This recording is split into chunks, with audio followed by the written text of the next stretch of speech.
So we have Boruto episode 178 and I really enjoyed this episode. We finally get the backstory of Ao and I really like how the anime finally answered the big plot hole that we all have been asking, and that is how Ao survived the Jubi Blast back in the 4th Great Ninja War. I think they did a pretty good job covering how he survived, and I like how they explained the process of him recovering, especially the way how he was discovered after the blast and how he was put in a coma for years. I like how they explained how he recovered from the Jubi Blast. It makes a lot of sense because, as I mentioned in the past couple of videos, they really skipped over the reason why Ao survived the 10 Tails Jubi Blast back in the 4th Great Ninja War in the manga. There's no mention of how he survived. They just mentioned that he was injured in the 4th Great Ninja War. They never explained how he survived it. And I like how in the anime they finally addressed this plot hole and they did attempt to fix it up. And in my opinion, they did a pretty solid job on how he survived. The only thing I have a problem with is like how he just straight up tanked a 10 Tails Bijou Bomb. Like, Ao is just straight up different, man. I cannot believe that he really tanked a 10 Tails Bijou Bomb. I mean, we've seen characters like take big hits before. We've seen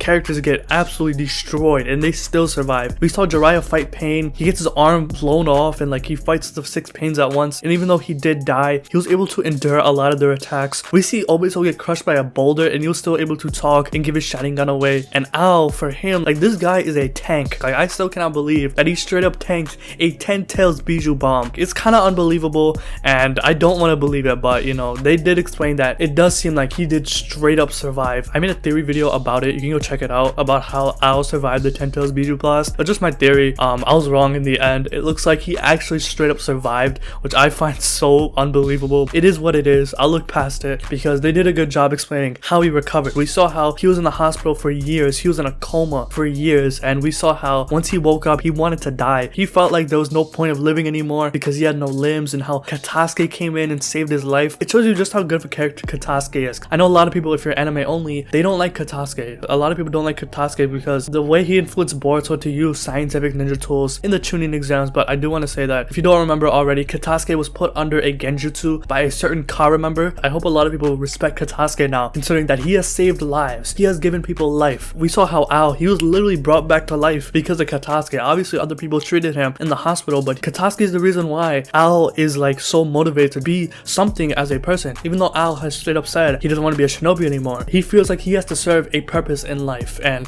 that is all thanks to Katasuke. Katasuke, without him, Ao would not have a purpose. He most likely would still be suicidal or maybe still be suffering PTSD, but thanks to Katasuke, Ao is a pretty happy man because now that he has prosthetic arms and legs, he is living well. He's a pretty happy person, as we saw in the episode. What I also liked about this episode is that they really touched on the 4th Great Ninja War. We learned more about Inoichi and Shikaku, Ino and Shikamaru's dad, and their bond with their children. And you know, I really like the conversations that Inoichi and Shikaku had together with their kids before they died. They literally passed the will of fire to their kids, and they were willing to sacrifice themselves because they knew that they fulfilled their purpose. They were ready to face their fate with this 10 Tails Bijou Bomb, and it was pretty sad, I'm not gonna lie. Today's episode was really emotional. They really slowed things down in terms of pace of this episode. It was very slow, but I really liked it because it really showed the development with the side characters, because obviously with Shikaku, he had a plan to defeat the 10 Tails. He trusted it to his son, and that's what Shikamaru and Ino did. They used Shikaku's plan and they followed it through, helping to beat the 10 Tails, and it was pretty cool. They were able to subdue the 10 Tails temporarily thanks to Shikaku's plan. I really like how Ao told them that their parents really cared about them, and it was a very touching moment. I really enjoyed that. I really like the development with the side characters more, and this is what the Boruto anime excels at. Like I said, I know a lot of people don't like the Boruto anime, but what they really excel at that the Boruto manga does not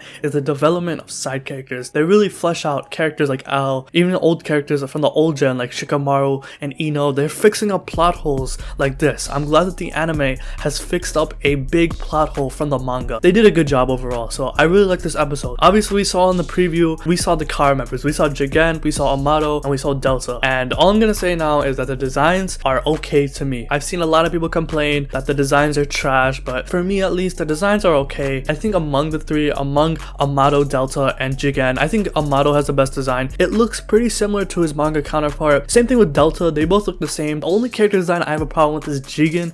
Jigen looks weird as hell, I'm not gonna lie, but you know, I'm gonna take it with a grain of salt because it is only a preview, so we haven't really seen the full episode yet. They probably look different once we actually watch the episode. And not only that, the next episode is outsourced. It's not made by Studio Period, it's made by a smaller studio. The Boruto anime is known for not animating all their episodes. A lot of the episodes in the Boruto anime, by the way, is made by smaller studios. They're outsourced to smaller studios so they can be drawn because Studio Period, they can't put all their budget budget in every single episode. Like you saw in today's episode, episode 178, that this episode was animated pretty well. You can tell that the next episode is not made by Studio Period, but it's made by a smaller studio. So I would take it with a grain of salt with the character designs. You know, I think Amato looks good, Delta looks okay. I don't like Jigen's design. That dude looks like he has an OnlyFans. I can't wait to review next episode. Even though that the designs look a little bit wonky to me, I'm looking forward to review next week's episode. Today's episode, it was pretty good. I really enjoyed it. Even though there wasn't much action, I really like how they explained this plot hole. They fixed it up. So I can't wait to review the next couple of episodes in the Vessel arc. It is going to be amazing. Let me know what you think about this episode. What do you think about Al surviving the 10 Tails Biju Blast straight up? I think that is insane. Al is really built different. Let me know what you think about this episode. So if you like this video, hit that like button,